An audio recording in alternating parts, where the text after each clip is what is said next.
अस्सलामुअलैकुम एवरीवन। उम्मीद है कि आप सब लोग बिल्कुल खैरियत से होंगे। अंबर आपकी होस्ट आपके पसंदीदा शो जान है तो जहान में, जो आप हर पीर, मंगल और जुमेरात को सुबह 10 बजे से 11 बजे तक सुनते हैं। सामीन, हम अपने इस शो में मुख्तलिफ डॉक्टर्स को बुलाते हैं और उनसे आप सेहत के मुतालिक मुख्तलिफ सवाल जवाब करते हैं। सामीन, ये हमारा आज का शो जेनिक्स फार्मा की जानिब से पेश किया जा रहा है और सामीन, हमारी कैंपेन का नाम है मैं, मिर्गी और माशरा। हमने जहनी सेहत की आगाही के लिए हम मुख्तलिफ शोज़ करते रहते हैं अक्सर, और जेनिक्स फार्मा की मिर्गी के ऊपर स्पेशली ने ये पूरी सीरीज़ प्लान की है, क्योंकि हम देखते हैं कि जब मिर्गी का नाम सुनते हैं तो इस पर बहुत सारी ऐसी वजूहत हैं कि माशरे में एक तो इसकी एक्सेप्टेंस बहुत कम है, और वैसे भी जब हम जहनी अमराज की बात करते हैं तो बहुत मुश्किल हो जाता है लोगों को ये एक्सेप्ट करना कि इसको कोई जहनी मर्ज़ है।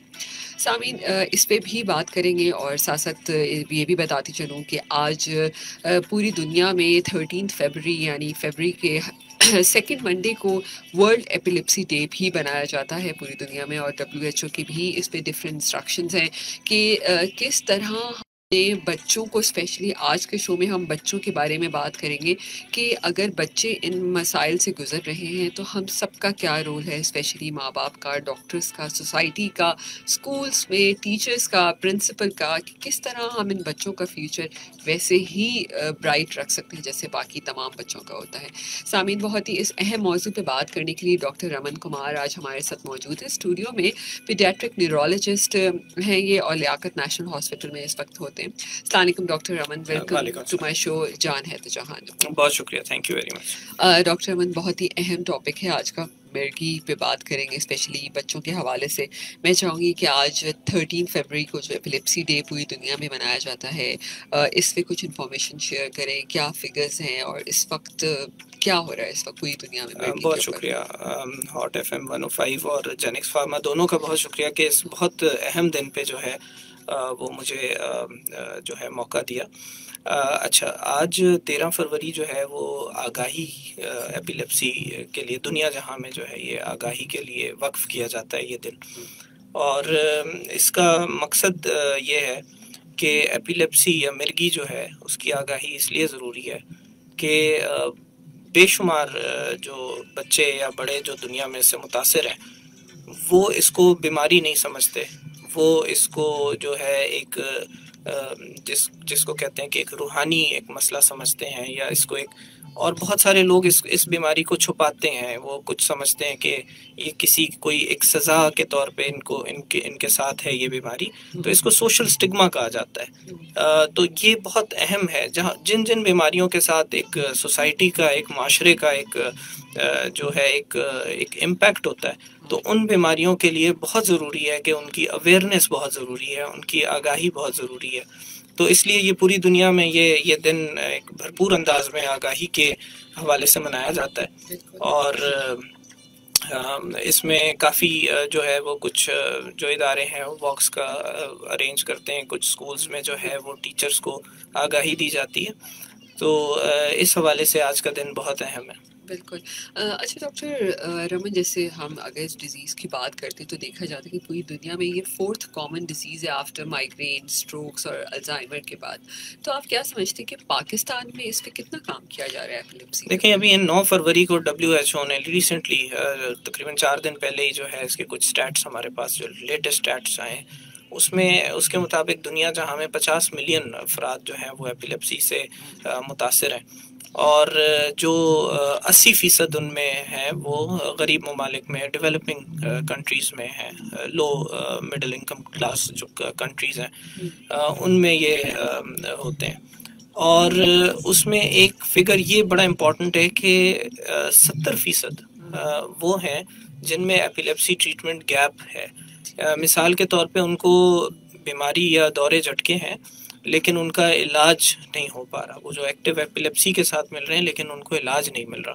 तो ये एक बहुत बड़ा फिगर है। 70% जो है कि उनको इलाज की सहूलियात जो है वो मुहैया नहीं हो रही। 70% जी हाँ, 70% ये एक एवरेज है दुनिया जहाँ में, लेकिन ज़्यादातर जो है ये लो मिडिल इनकम कंट्रीज़ में जो है ये वो लोग हैं जिनको एपिलेप्सी है और इलाज की सहूलियात इनको मुहैया नहीं हो पा रही, या ये खुद जो है वो इलाज नहीं लेने के लिए निकले।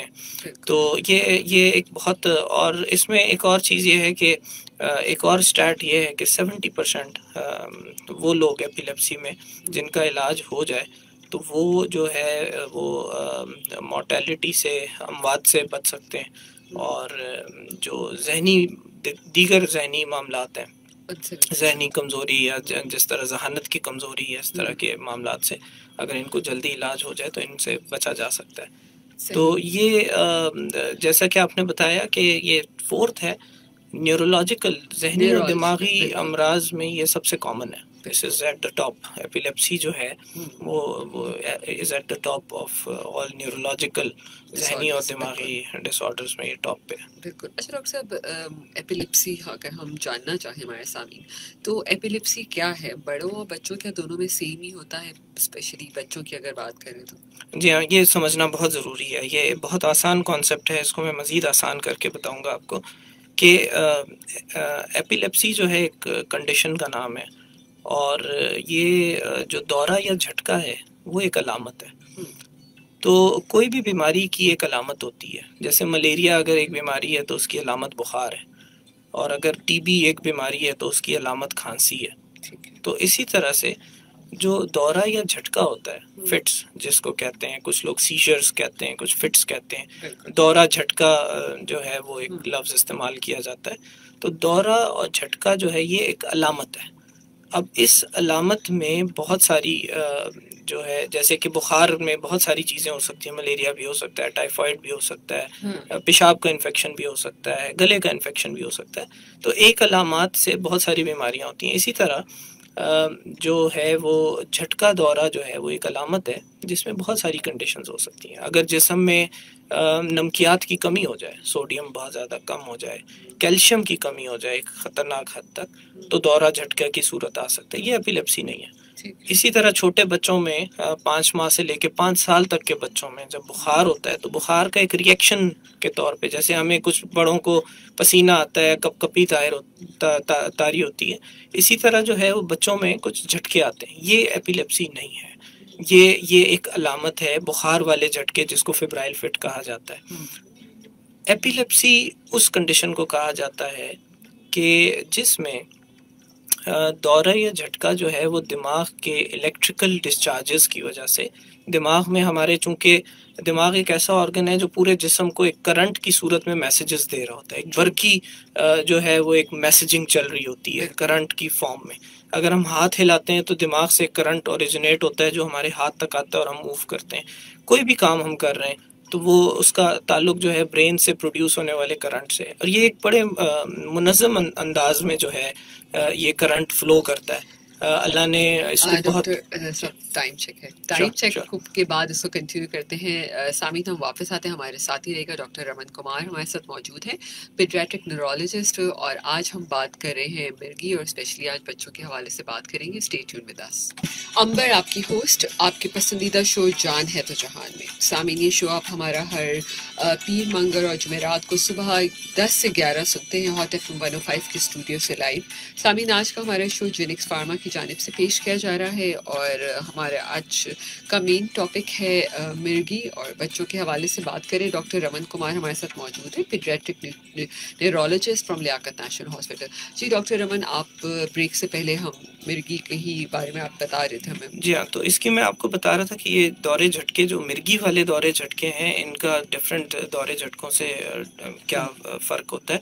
तो ये वो दौरे झटके होते हैं जो दिमाग के जो करंट होता है उसके गैर मुनज़्ज़म होने की वजह से जो है वो सामने आते हैं। तो अगर मैं इसको मज़ीद आसान अल्फाज में समझाऊं तो जिसको ज़िंदगी में कभी भी दौरा झटका नहीं आया उसको 1% चांस है कि उसको दौरा झटका आएगा। हम सबको हमें कभी फिट्स नहीं हुए एक दफा आएगा। हाँ, आएगा नहीं, मतलब चांस है, जरूरी नहीं चांस। 1%, 99% चांस है कि आपको नहीं आएगा। ठीक है। सो हमारा जो चांस है वो 1% है हम सबका। लेकिन अगर जिंदगी में किसी को एक बार झटका या दौरा आ जाता है, बचपन में किसी को बगैर बुखार के जो है किसी को एक बार दौरा झटका आ गया, तो उसको 20% चांस है कि उसको दोबारा आएगा, यानी कि 80% चांस है कि उसको दौरा झटका नहीं आएगा।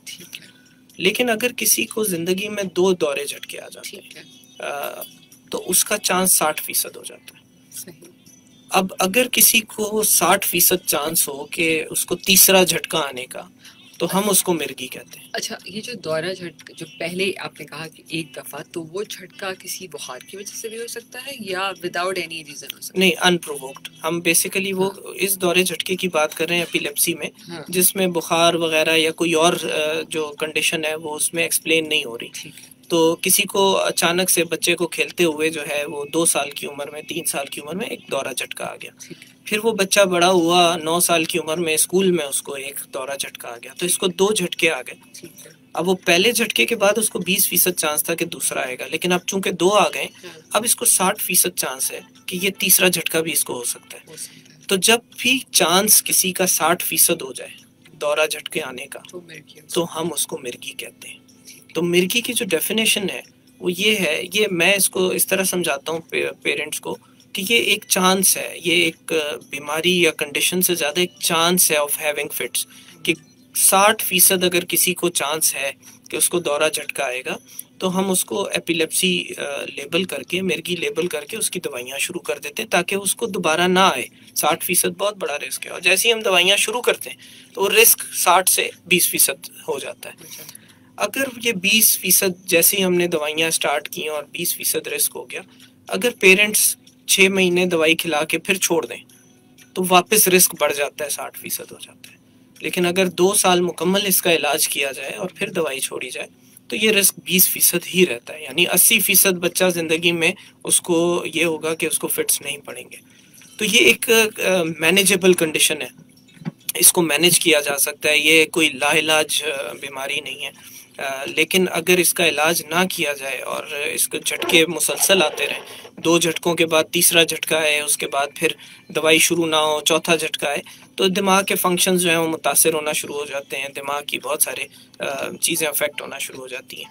तो ये इसलिए समझना बहुत ज़रूरी है।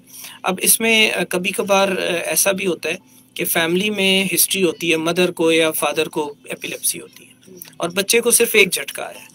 तो अगर हम इस तरह से समझें कि एक झटके पे तो 20% रिस्क होता है, लेकिन चूंकि फैमिली हिस्ट्री भी पॉजिटिव है तो हम उसको कह देते हैं कि इस बच्चे को 60% रिस्क है, तो इसको हम लेबल करके दवाई शुरू करके 2 साल तक हम दवाई चलाते हैं। तो जब भी हमारे पास पेरेंट्स आते हैं तो पेरेंट्स को सबसे पहला जो मेरा एक वो है कि इसमें घबराने की ज़रूरत नहीं होती है कि हमारे बच्चे को मिर्गी है, दौरा झटका आ रहा है, उसको छुपाने की ज़रूरत नहीं है। छुपाने से, उसको ना बताने से या इलाज ना करवाने से चीज़ें ख़राब हो सकती हैं। अगर आप उसको बच्चों के न्यूरोलॉजिस्ट के पास ले आएंगे या अपने बच्चों के डॉक्टर के पास ले जाएंगे तो वो ज़रूर जो है उसका इलाज शुरू करेगा और उससे आपके बच्चे के बहुत सारे आगे चल के मामलात जो हैं वो सही रहेंगे। सही। अच्छा डॉक्टर रबीन, इसकी मेन वजह क्या देखते हैं आप, कॉजेस क्या है, मतलब ये क्यों होता है बच्चों के अंदर, स्पेशली बात करें तो किन बच्चों के अंदर ज़्यादा होने की? एक तो आपने जैसे वो जिक्र किया कि चले हेरिडिटरी है तो होगा ही, कोई और अदर कॉज है जिसकी वजह से ये हो सकता है? जी हाँ, बहुत वाइड वैरायटी ऑफ कॉजेज हैं इसमें। पहले ज़माने में ये कहा जाता था कि 60% जो है एपिलेप्सी की वजूहात मालूम नहीं होती, हम सिर्फ 40% बच्चों में वजह मालूम कर सकते हैं। 60% जो है हमें पता नहीं लगता। जैसे मैंने आपको बताया कि इसकी वजह ये होती है कि दिमाग में जो एक मुनज़्ज़म एक इलेक्ट्रिकल जो करंट चल रहा होता है उसका गैर मुनज़्ज़म होना है। अब गैर मुनज़्ज़म वो किसी भी वजह से हो सकते हैं और हम वजह नहीं तलाश कर पाते। लेकिन अब ये है कि वो जो है ये कंडीशन जो है वो काफ़ी ज़्यादा जेनेटिक वो है, इसमें तहकीक हुई है कि वो कंडीशन जिसमें 60% में जो हमें पता नहीं लगता था वो जेनेटिक टेस्टिंग से पता लग जाता है कि इसकी वजह कौन सी जेनेटिक कंडीशन है। इसके अलावा बच्चों में, अगर हम बहुत छोटे बच्चों में हम शुरू करें, दिमाग की बनावट सही ना होना ड्यूरिंग प्रेगनेंसी, अगर दिमाग सही से बनता नहीं है या पैदाइश के दौरान जो है बच्चे को दिमाग को ऑक्सीजन ना पहुंचना, उसके बाद जो है फ़ौरन पैदाइश के बाद बच्चे को इन्फेक्शन हो जाना, गर्दन तोड़ बुखार होना, कोई चोट लग जाना, दिमाग में कोई भी किसी किस्म की बचपन में चोट लगना, तो ये सारी वजूहात जो हैं वो लेटर ऑन जो है वो एपिलेप्सी जो है वो कॉज कर सकती है। ठीक है। अच्छा डॉक्टर साहब, ये जो झटके होते हैं जब एपिलेप्सी की स्पेशली मैं बात करी तो इसका ड्यूरेशन क्या होता है, और क्या अगर हम बच्चों की बात करें तो उनको कोई ऐसी इंडिकेशन होना शुरू हो जाती है? ज़ाहिर है अगर कोई छोटा बच्चा है तो शायद हम ये नहीं समझ सके कि अगर थोड़ा बड़ी उम्र का बच्चा है 8 9 10 साल का, तो क्या वो बता सकता है कि मुझे कुछ हो रहा है या होने वाला है या झटका आने वाला है? अमर, बहुत शुक्रिया इस सवाल के लिए, क्योंकि इस सवाल पे जो है वो बहुत क्लैरिफिकेशन चाहिए, क्योंकि दौरा झटका समझना जो है वो बहुत ज़रूरी है।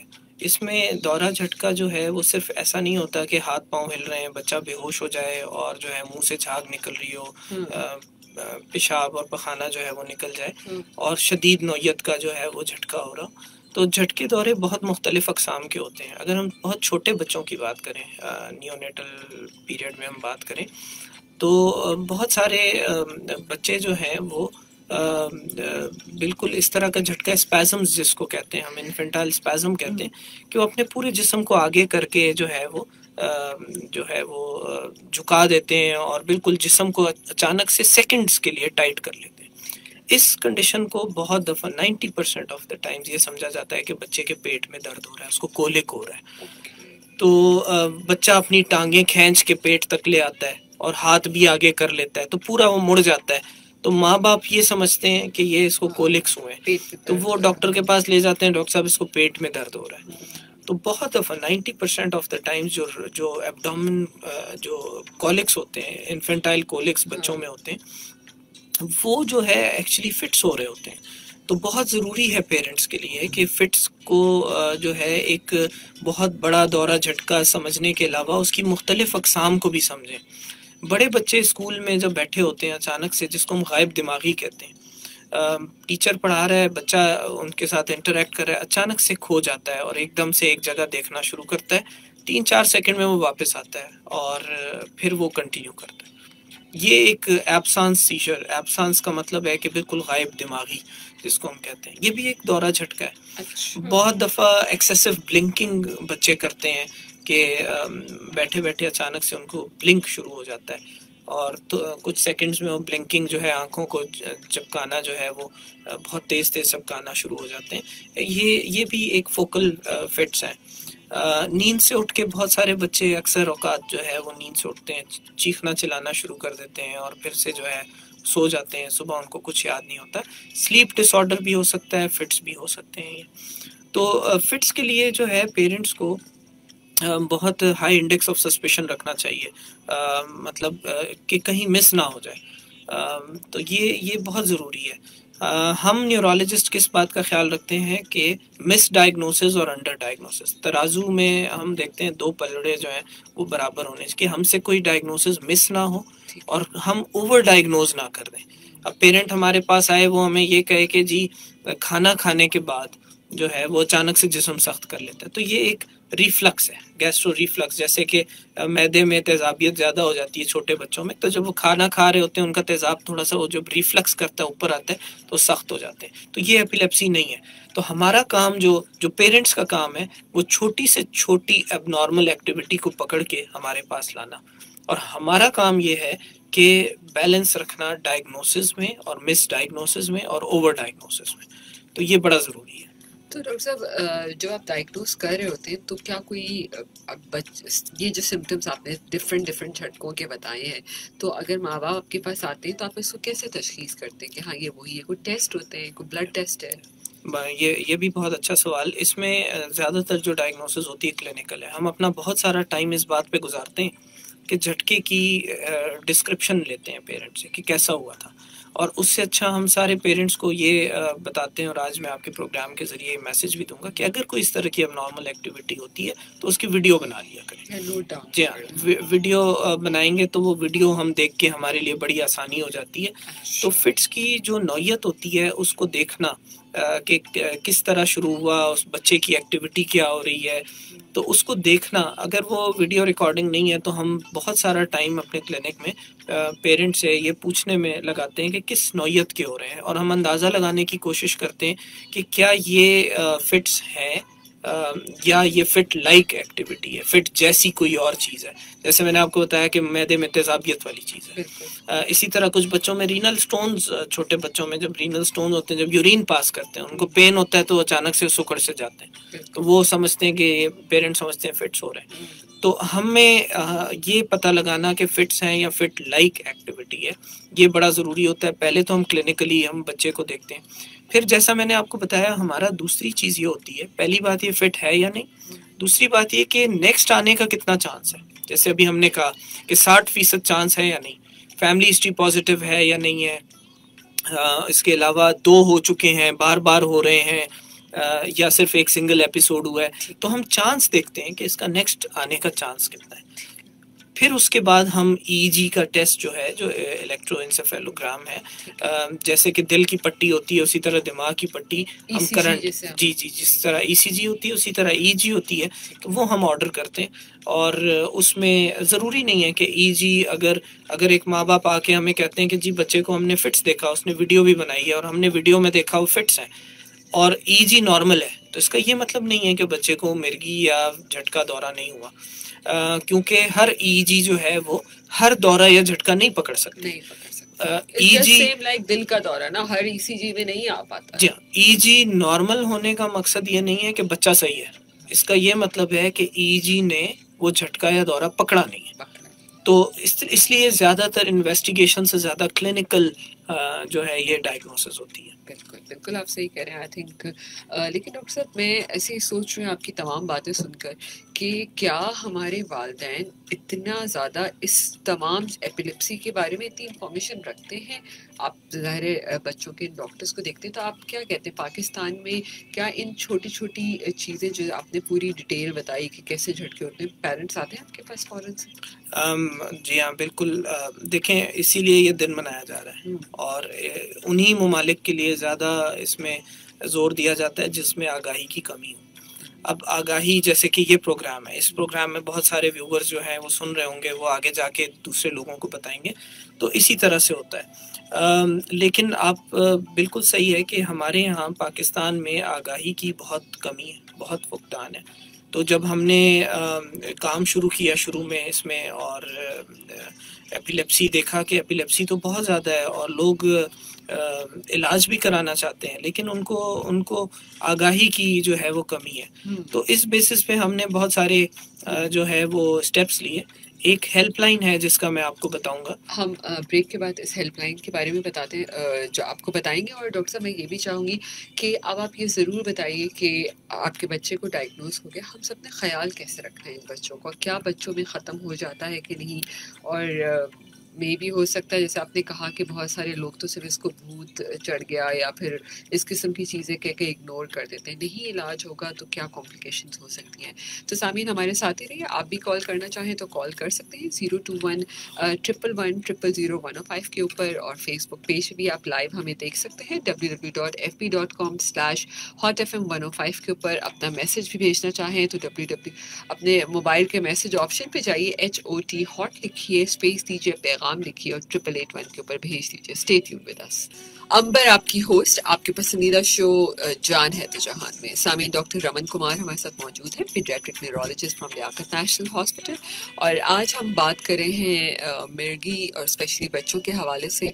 जेनिक्स फार्मा की जानिब से ये शो पेश किया जा रहा है। ज़हनी सेहत की एक आगाही मुहिम है, और जैसे डॉक्टर साहब भी बता चुके हैं, बहुत ही इंफॉर्मेशन थी इस चीज़ में कि बचपन से लेकर मतलब बच्चों के अंदर क्या क्या चीज़ें हैं जो हमें नोट करने की ज़रूरत है। शायद बहुत दफ़ा ऐसा होता है, ये बात तो बिल्कुल सही है डॉक्टर रमन के, हम जो कॉलिक वाला इशू है वो तो शायद बहुत बच्चों में होता है, लेकिन शायद हम कॉलिक ड्रॉप्स पिला के उसका इलाज खुद ही कर लेते हैं। लेकिन वक्त पे छोटी सी चीज़ पे भी डॉक्टर के पास फ़ौरन जाइए ताकि आप सही वक्त पे मर्ज़ को पकड़ सके, या आपको ये भी पता चल जाए कि आपको ये मर्ज़ है ही नहीं। अच्छा डॉक्टर रमन, अगर बच्चों के अंदर ये चीज़ डायग्नोज हो जाती है तो क्या बच्चों के अंदर मिर्गी ख़त्म होने के चांसेस होते हैं अगर सही इलाज और सही दवाई वक्त पे खाई जाए तो? जी हाँ, 70% बच्चे जो हैं वो ये तहकीक से जो है, और ये लेटेस्ट स्टैट्स जो हैं, 70% बच्चे रिमिशन में चले जाते हैं, यानी कि बिल्कुल उनके दौरे झटके जो हैं ज़िंदगी में दोबारा नहीं आते दवाई के इस्तेमाल से। सही डोज में सही वक्त पे दवाई देने से, दवाई देने का वो जो तरीका है वो मैं अभी उस पर थोड़ा सा टाइम लेके उस पर टच ज़रूर करूँगा, लेकिन बिल्कुल ये बात समझना ज़रूरी है कि मिर्गी जो है वो मैनेजेबल कंडीशन है। उससे अगर एक तो ये बात है कि इलाज क्या मुमकिन है या नहीं है, इलाज 70% में जो है वो हम दवाई देने से वो फिट्स फ्री हो जाते हैं, लेकिन अगर इलाज ना हो तो क्या हो सकता है, तो जहनी कमज़ोरी, ज़हानत की कमज़ोरी हो सकती है। इवन बहुत सारे बच्चे चलना फिरना छोड़ देते हैं, बात करना छोड़ देते हैं, उनकी ज़िंदगी के बाकी दिमागी मामलात जो हैं वो मुतासिर होना शुरू हो जाते हैं। तो ये इलाज ना करना तो बहुत ही जो है वो ख़तरनाक बात है, और दिमाग के फंक्शंस जो हैं वो ख़राब हो जाते हैं। तो ये बिल्कुल मैं इसी तरह समझाता हूँ कि अगर शहर में किसी एक जगह हंगामे हो रहे होते हैं तो आप उस एरिया को क्लियर कर दें तो पूरा शहर जो है वो फिर अफेक्ट नहीं होता, लेकिन अगर एक छोटे से एरिया में हंगामा हो रहा और वो कंट्रोल में ना आए तो पूरा शहर जो है वो बंद हो जाता है। तो दिमाग में भी ऐसा ही है, दिमाग के एक बहुत से छोटे से हिस्से से फिट्स आ रहे होते हैं, और अगर आप उस दिमाग के हिस्से को कंट्रोल नहीं करेंगे दवाइयों के ज़रिए उसको, तो वो पूरा दिमाग आहिस्ता आहिस्ता मुतासिर होना शुरू होगा। जिस एरिया से दौरे झटके नहीं आ रहे दूसरे एरिया भी मुतासिर होना शुरू हो जाएंगे। तो ये बहुत ज़रूरी है कि इसका इलाज करना। इलाज में जो है वो दवाइयाँ जो हैं वो बहुत ज़रूरी हैं। मैं हमेशा अपने जो भी मेरे पेरेंट्स जिनके बच्चे एपिलेप्टिक हैं उनको ये बात मालूम है कि वो कितना टाइम का ख्याल जो है वो किस तरह से रखते हैं, अलार्म लगाते हैं वो बहुत रिस्पॉन्सिबली जो है वो, और मैं अपने क्लिनिक में बहुत ज़्यादा टाइम इस पर स्पेंड करता हूँ कि इनको समझ आए कि ये दवाई टाइम पे देना बहुत ज़रूरी है। दो बातें दवाई देने में बहुत ज़रूरी होती हैं, वक्त और मिकदार, क्योंकि हम बच्चों की जो दवाइयाँ होती हैं वो मिकदार जो है उसका तयन वज़न के हिसाब से करते हैं। तो अब अगर किसी को 3 ml मिल रहा है तो अगर आप चम्मच में डालेंगे तो 3 ml जो है वो 4 भी हो सकता है, वो 2.5 भी हो सकता है। तो चम्मच में अगर आप उसको देंगे तो वो सही से मेजर नहीं होगा। तो मेजरिंग स्पून्स हैं, सिरिंजेस हैं, हम कहते हैं कि जी नीडल हटा के सिरिंज का इस्तेमाल किया जाए। आजकल तो दवाइयों के अंदर जो ग्रेजुएटेड सिरिंजेस वो पहले से ही दे रहे हैं उसमें, तो ये मेजर करना बहुत ज़रूरी है जब तक आप वज़न के हिसाब से। अच्छा, दूसरी बात ये फॉलो अप बहुत ज़रूरी है। मिसाल के तौर पे छोटे बच्चे वज़न अपना जल्दी बढ़ा रहे होते हैं, अगर किसी बच्चे का हमने मिर्गी का इलाज शुरू किया और हमने उसको 3 महीने बाद बुलाया तो 3 महीने में अगर उसका 1 किलो या 2 किलो बढ़ गया तो मिकदार उसी हिसाब से बढ़ेगी दवाई की फॉलो अप पे। अब ज़रूरी नहीं होता कि बच्चे को दौरे झटके आए तो आप हमारे पास आएँ। जब मिर्गी का फॉलो अप होता है तो उसमें हम यही देखते हैं कि क्या दवाई वज़न के हिसाब से मिल रही है, दवाइयों के साइड इफ़ेक्ट्स तो नहीं आ रहे। ये सारी बातें हम इसलिए नहीं बुलाते कि दौरा या झटका आ रहा है या नहीं आ रहा। तो दवाई को एडजस्ट करने के लिए फॉलो अप्स बहुत ज़रूरी हैं इसमें, और उसमें हम फिर से वज़न के हिसाब से दवाई को एडजस्ट करते हैं, और फिर पेरेंट्स को वो करते हैं कि अपना दवाइयाँ टाइम पे दी जाएं। दवाई देने का जो सबसे अच्छा तरीका वो ये होता है, हम कहते हैं कि सुबह 7 से 8 बजे के दरमियान में एक वक्त रख लें और उसमें जो है उसको दिया करें, ताकि जो है वो एक कंप्लायंस जो है वो मेंटेन रहे।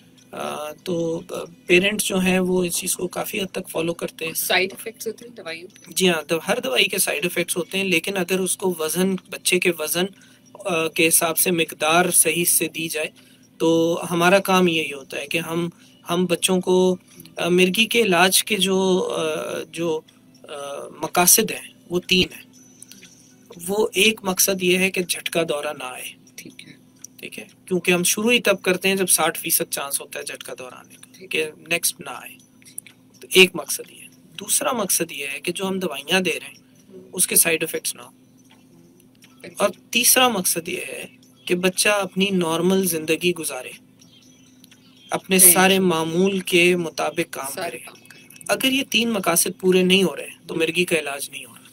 मिसाल के तौर पे अगर किसी बच्चे को आप दवाई दे रहे हैं, टाइम पे दे रहे हैं, और एक किसी दवाई का साइड इफेक्ट वजन बढ़ना होता है, तो वजन बच्चे का बहुत ज़्यादा बढ़ रहा है, इसका मतलब साइड इफेक्ट्स आ रहे हैं। इसका मतलब झटका तो नहीं आ रहा, लेकिन इलाज सही नहीं हो रहा क्योंकि उस दवाई का साइड इफेक्ट आ रहा है। दूसरी बात ये कि फ़र्ज़ करें एक बच्चा है जिसको साइड इफेक्ट भी नहीं आ रहे, झटके भी नहीं आ रहे, लेकिन आपने उसका स्कूल रुकवा दिया। अब आप उसको स्कूल नहीं भेज रहे इस डर से कि स्कूल में कहीं झटका ना आ जाए, आपने उसकी तालीम छुड़वा दी।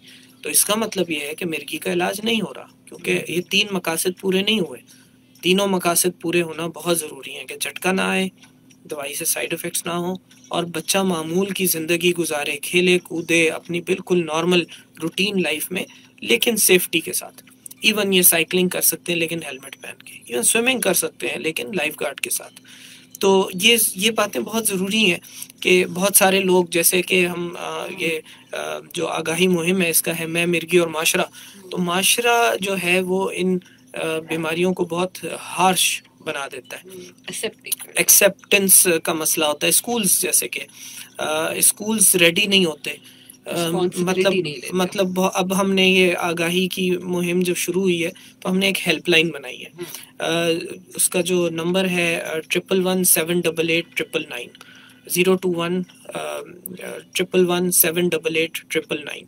ये 24 आवर्स जो है ये हेल्पलाइन पे हमारे कुछ इंफॉर्मेशन स्पेशलिस्ट हैं जो कि नॉन मेडिकल लोग हैं, वो कॉल्स अटेंड करते हैं और आपको मिर्गी के हवाले से जो भी सवालात होते हैं वो आपको उनका जवाब दे देते हैं। अगर कोई आपका ऐसा सवाल है जो टेक्निकल है जिसका जवाब सिर्फ डॉक्टर दे सकता है, तो वो डॉक्टर्स को कनेक्ट करके या उनसे पूछ के आपको दोबारा जवाब देते हैं। So this is free helpline, toll free. ये एक टेली हेल्थ कंपनी है शिफाम, जिन्होंने ये हमने इनके साथ मिलके ये एक आगाही के लिए हमने ये लॉन्च की है।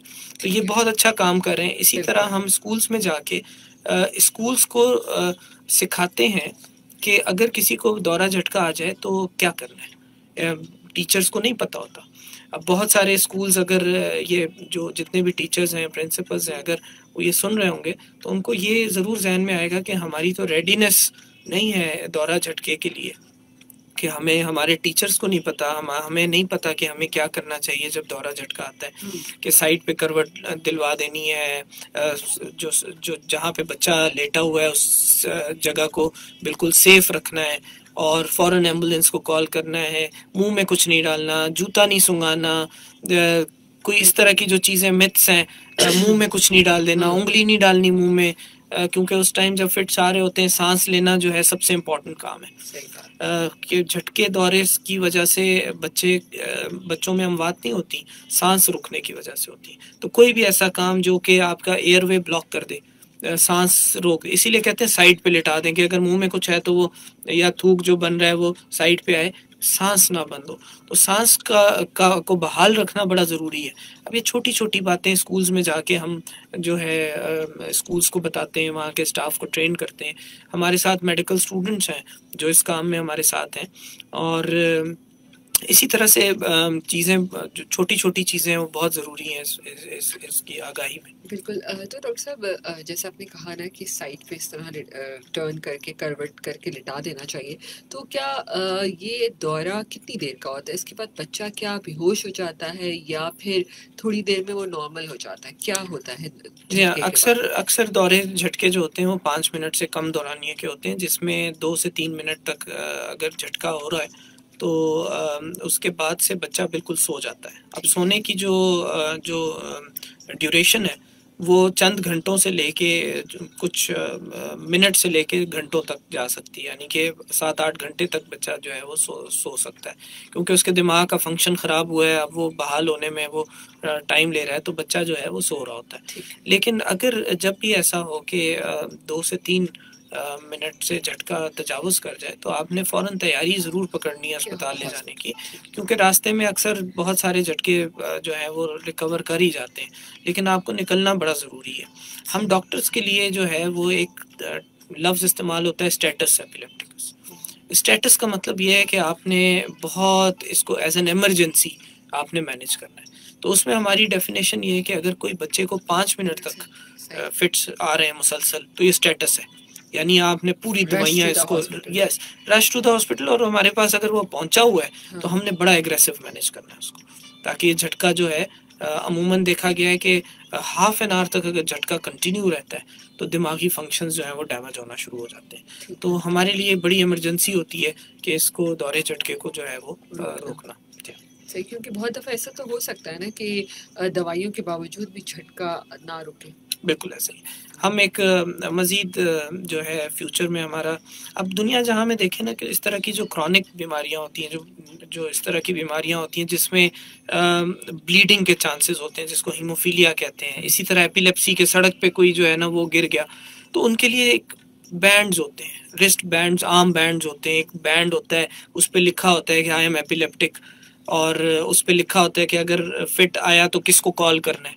अगर सड़क पे कोई गिर गया और उसने जाके किसी ने जाके उसको अटेंड किया तो उसके हैंड में देख लेगा, पढ़ लेगा कि तो दुनिया जहाँ में इस तरह के अवेयरनेस बैंड्स जो होते हैं ये मस्ट होते हैं। तो अब हम चूंकि एक बहुत बड़ा स्टैटिस्टिक ये है कि एपिलेप्सी को हिडन डिसेबिलिटी भी कहा जाता है। हिडन डिसेबिलिटी से मुराद ये है कि जैसे कि फिजिकल डिसेबिलिटी है, अगर कोई बच्चा चल नहीं सकता तो ये आपको नज़र आ जाएगा, कि आपको देखने में ही पता लग जाएगा कि यार ये बच्चा जो है माजूर है। तो माजूरी, ऐसी माजूरी जो आपको दिखे ना, बच्चा बिल्कुल सही घूम रहा होगा लेकिन फिट्स की वजह से, एपिलेप्सी की वजह से उसको स्कूल से निकाल गया होगा, तो माजूरी है। यानी उसकी वो एक नॉर्मल रूटीन से हटा दिया, उसको खेलने कूदने से मना कर दिया, माजूर हो गया वो खेलने कूदने से, वो स्कूल से माजूर हो गया।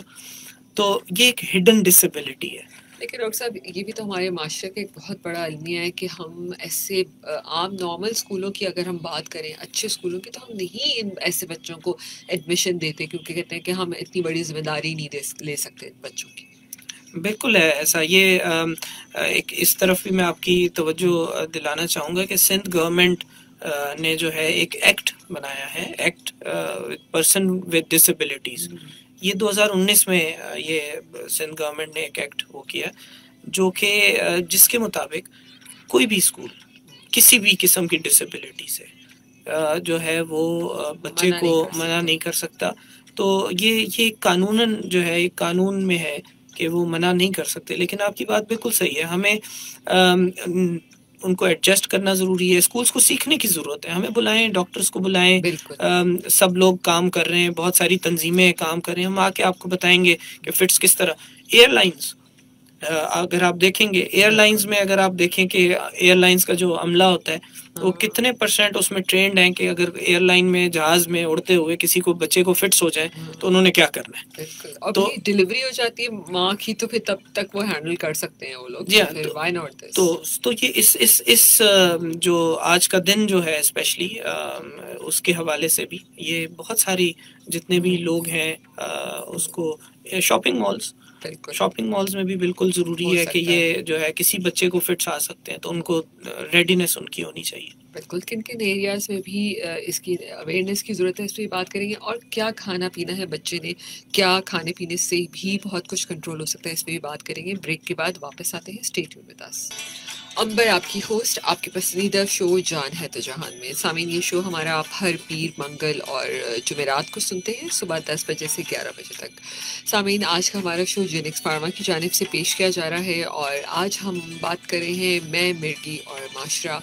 और हमने डॉक्टर रमन कुमार हमारे साथ स्टूडियो में मौजूद हैं और इन्होंने बहुत अच्छी चीज़ बताई जो मैं आप सबसे फिर दोबारा शेयर करना चाहूँगी कि ऐसी हेल्पलाइन बनाई गई है जिस पे आप किसी वक्त भी कॉल कर सकते हैं। ज़रूरी नहीं है आप सिर्फ कराची में हो, आप किसी भी पाकिस्तान के हिस्से में हो, आप मुल्क से बाहर हो, पूरी दुनिया में हो, कहीं भी हो, आप इस पर कॉल कर सकते हैं।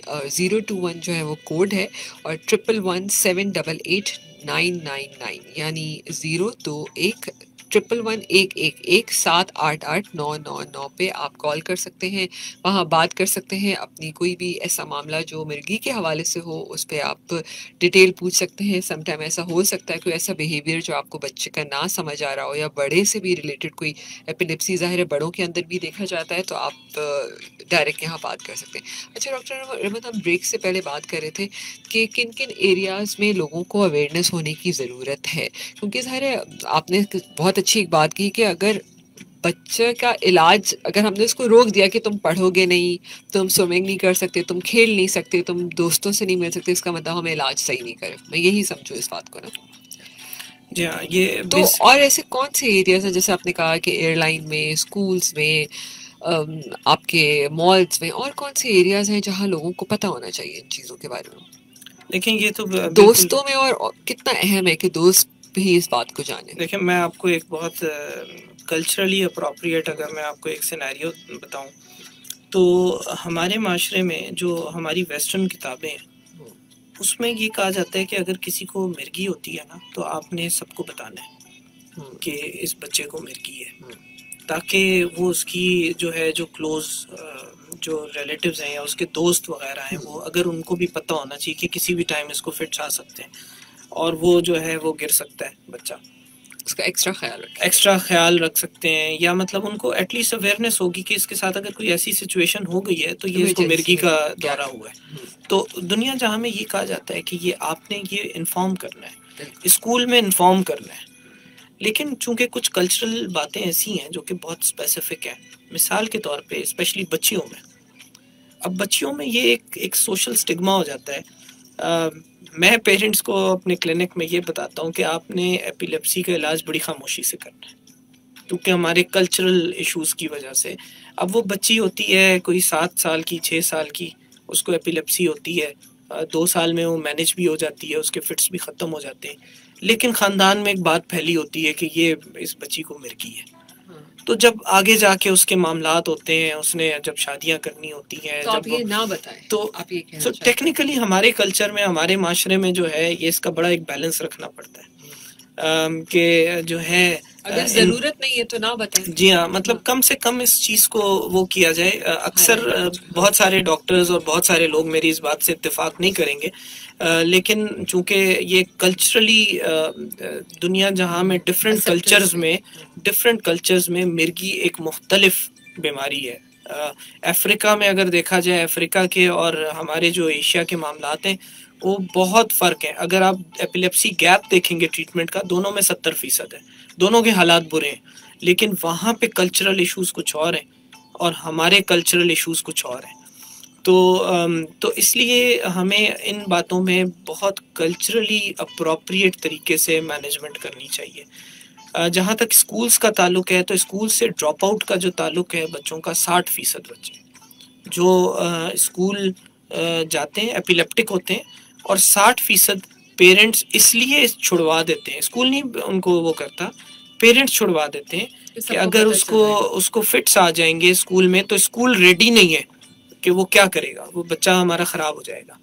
तो उसके लिए भी हमने एक उस पर काम करना शुरू किया कि एक एपिलेप्सी स्मार्ट बैंड, ये एक वर्क इन प्रोग्रेस है, जिसमें ये है कि एक QR कोड है। एक बच्चा जो एपिलेप्टिक होगा उसके गले में एक, उसके हाथ में एक रिस्ट बैंड है और उस पर QR कोड है। अगर उसको फिट हो जाता है तो टीचर का काम ये है कि वो उसको स्कैन कर ले और उससे हेल्पलाइन, एम्बुलेंस सर्विस और पेरेंट्स एक्टिवेट हो जाते हैं।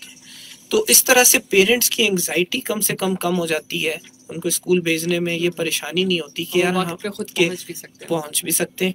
तो इस तरह के छोटे छोटे जो चीज़ें हैं, जो डुएबल चीज़ें हैं, ये बहुत आसान चीज़ें हैं, बहुत डुएबल चीज़ें हैं। तो ये सारी चीज़ें करके हम जो है इन चीज़ों को मज़ीद अवेयरनेस और मज़ीद इसका हम वो कर सकते हैं। बिल्कुल डॉक्टर साहब, और आप बात बिल्कुल सही करें। जहाँ पर माँ बाप बहुत एक्टिव होते हैं ना, जहाँ माँ बाप दुनिया को खुद ही एक्सेप्टेंस करवा के ही रहते हैं कि नहीं हमारा बच्चा बिल्कुल ठीक है, यहाँ पर ना माँ बाप का रोल मैं समझती हूँ बहुत पॉजिटिव है। वो क्लास में जाके टीचर को खुद भी समझा सकते हैं, अगर खुद ट्रेन है तो वो बता सकते हैं कि भाई कैसे हैंडल करना है बच्चों को। तो मैंने देखा और मैंने ये भी सुना है कि जो एपिलेप्टिक बच्चे होते हैं इंटेलिजेंट बहुत होते हैं, तो इनका सही ट्रीटमेंट हो, इनको ज़िंदगी से आप दूर ना करें, तो they are much smarter than other children. जी हाँ, बिल्कुल ऐसा ही है। इनकी स्किल्स लेवल और बिल्कुल ये इनकी जहानत की कमज़ोरी का ताल्लुक फिट्स के कंट्रोल ना होने से और दवाइयों के सही इस्तेमाल ना करने से होता है।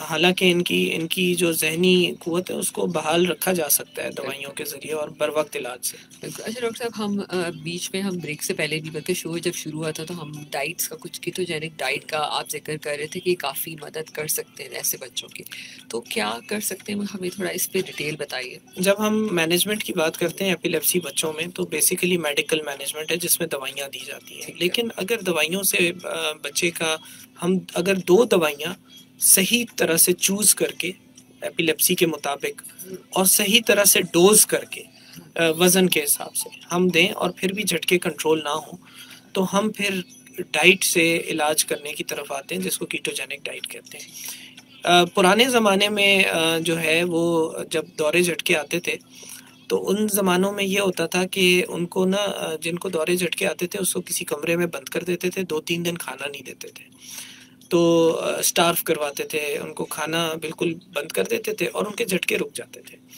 तो ये फिर दवाइयाँ आई, फिर साइंस ने तहकीक की, फिर जब साइंसदान ने ये देखा, डॉक्टर्स ने देखा कि वो लोग क्या करते थे, फिट्स कैसे सही हो जाते थे, तो उनको ये समझ आई कि भूखा रखने से हमारे अंदर कीटोन्स बढ़ जाते हैं।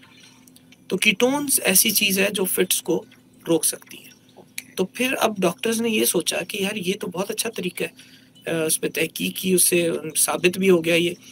लेकिन उन्होंने ये किया कि उन्होंने कहा बच्चों को कैसे भूखा रखें, तो उन्होंने कहा भूखा रखने की बजाय एक ऐसी डाइट बना देते हैं जिससे कीटोन्स बनना शुरू हो। तो इसको हम कीटोजेनिक डाइट कहते हैं, यानी कीटोन्स बनाने वाली डाइट। ये बड़े और छोटे सब कर सकते हैं? जी हाँ, करते हैं। बच्चों में हम ज़्यादा इस्तेमाल करते हैं इसको, कीटोजेनिक डाइट को, और ये स्पेसिफिक तरीके से चलाई जाती है। दवाई देने से ज़्यादा इसका जो तरीक़ाकार है वो मुश्किल है। इसके लिए डाइटिशियंस होती हैं जो वेल ट्रेन्ड डाइटिशियंस हैं, वेट के लिहाज से आपको जी हाँ, सब ऑयल्स और ये वो सारा कुछ वो मेजर करके, ताकि हम बॉडी में कीटोन्स बढ़ा दें। जब कीटोन्स बढ़ाते हैं तो दिमाग में जाके कीटोन्स फिट्स को कंट्रोल करना शुरू कर देते हैं। लेकिन ये तरीकाकार तब इस्तेमाल होता है जब दवाइयाँ रेजिस्टेंट फेल हो जाती हैं। साथ साथ नहीं चला सकते? नहीं, यूजुअली कुछ बीमारियां ऐसी होती हैं, कुछ जेनेटिक एपिलेप्सीज होती हैं जिसमें हम फर्स्ट चॉइस जो है वो हम कीटोजेनिक डाइट रखते हैं। लेकिन आम तौर से जब दवाइयाँ फेल होती हैं, दवाइयाँ काम नहीं करती, तो हम कीटोजेनिक पे आते हैं। और इसके बाद जो है फिर वो एपिलेप्सी सर्जरीज, हमारे पाकिस्तान में, मुल्क में इतना इसका रुझान नहीं है क्योंकि हमारे यहाँ पीडियाट्रिक न्यूरोसर्जन्स इतने नहीं हैं, एपिलेप्टोलॉजिस्ट नहीं है, तो ये सर्जरीज की तरफ हम काफ़ी पीछे हैं इसमें। अच्छा डॉक्टर साहब, जैसे बच्चों की जब हम बात करते हैं तो आप ये क्या देखते हैं कि कितने साल के बाद मतलब ये ख़त्म हो सकता है? 2 साल जब हम मुसलसल दवाई दें और 2 साल तक हम दवाई देते रहें और उसके बाद टेपर कर दें दवाई को, और उसका कोई और रिस्क फैक्टर ना हो। रिस्क फैक्टर से मुराद ये कि कोई दिमाग में, जैसे MRI कराया तो कोई ज़ख़म या कोई इस तरह की चीज़, दिमाग में कोई एबनॉर्मेलिटी ना हो, तो हम 2 साल तक इलाज करके हम उसकी दवाइयाँ बंद कर देते हैं, टेपर कर देते हैं। हमारे पास मैसेजेस भी आ रहे हैं, कुछ लोग हैं जो एपिलेप्टिक पेशेंट्स भी हैं और वो बहुत अच्छे से मैनेज कर रहे हैं। तो मैं भी चाहूँगी कि हमारे पास अभी और भी कल परसों और भी शोज़ हैं, अगर आप लोगों की कोई एक्सपीरियंस है, अगर आप हमसे शेयर करना चाहते हैं कि किस तरह आप नॉर्मल ज़िंदगी गुजार रहे हैं इसके साथ, तो सामीन आप ज़रूर हमसे शेयर कर सकते हैं। और thank you so much doctor Aman. बातें तो अभी भी बहुत सारी हैं, मैं चाहूँगी कि आखिर में फिर आप कोई स्पेशली बच्चों के हवाले से कोई और पैगाम देना चाहें कि हम इस स्टिग्मा को हमने खुद बनाया है, हम इसको खुद ख़त्म भी कर सकते हैं। बिल्कुल बिल्कुल। सबसे ज़रूरी बात ये कि मेरे हिसाब से जब मैं प्रैक्टिस में मैंने आया हूँ तो मुझे ये लगता है कि स्टिग्मा से ज़्यादा एक्सेसिबिलिटी का मसला है। लोग एक उस चीज़ को स्टिग्मा बन जाती है या बना लेते हैं जब आपके पास वसाइल मौजूद ना हो, डॉक्टर्स का पता ना हो कि किसके पास जाना है और इलाज कहाँ से करवाना है। जैसे कि अब हमने इवन बल्दिया टाउन में भी हम जाके जो है वंस अ मंथ क्लिनिक करते हैं और वहाँ पे एपिलेप्टिक बच्चे देखते हैं। वर्ल्ड मेमन ऑर्गेनाइजेशन जो है ये सारा कुछ अरेंज करता है, तो वहाँ पे भी जाके, अब वहाँ पे बहुत सारे बच्चे, वहाँ पे करीब 500-600 बच्चे जो हैं वहाँ रजिस्टर हो चुके हैं। तो अब स्टिग्मा नहीं है, ये एक्सेसिबिलिटी है। जब हम वहाँ पे गए तो लोग जो है वो निकलना शुरू हुए। और तो एक बात तो ये है कि ये हमारा भी काम है कि हम इस चीज़ को जो है प्रमोट करें। हम ज़्यादा से ज़्यादा जो हमारे यंग डॉक्टर्स हैं वो इस तरफ आएँ और अपनी स्पेशलाइजेशंस में वो न्यूरोलॉजी की तरफ, पीड्स न्यूरोलॉजी की तरफ जो है उनका रुझान होना चाहिए, जाके ज़्यादा से ज़्यादा डॉक्टर्स बने और हम इस चीज़ को जो है हम हैंडल करना शुरू करें। जहाँ तक माशरे का सवाल है, एवरी वॉक ऑफ लाइफ, हर, जैसे कि मैंने आपको बताया, चाहे वो स्कूल हो, चाहे वो एयरलाइंस हैं, चाहे वो रेलवे स्टेशन है, चाहे वो शॉपिंग मॉल्स हैं, कोई भी पब्लिक प्लेस है, कोई भी पब्लिक प्लेस है, तो उन सब को जो है इसके बारे में जो है पता होना चाहिए कि अगर किसी को दौरा झटका हो जाता है तो आपने किस तरह मैनेज करना है। इस तरह आप मैनेज करते हुए जो है वो बहुत सारी ज़िंदगियां बचा सकते हैं, बहुत सारी जानें बचा सकते हैं, उनको डायग्नोसिस की तरफ ले जा सकते हैं। और जैसे कि मैंने बताया, मैं फिर रीइंफोर्स करूँगा, एपिलेप्सी की ट्रीटमेंट के 3 मकासद हैं।